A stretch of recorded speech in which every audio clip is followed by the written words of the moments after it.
अलिबागमधील सुरू असलेल्या किहीम फेस्टिवलला विधानसभेचे अध्यक्ष राहुल नार्वेकर यांनी अचानक भेट दिली।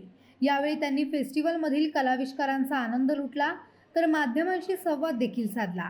त्यांनी यावेळी लाडकी बहीण योजनेसंदर्भात भाष्य करत लवकरच यापुढेही रखडलेल्या लाडक्या बहिणींना पैसे मिळणार आहेत याबाबतची खात्री असल्याचं नार्वेकर म्हणाले।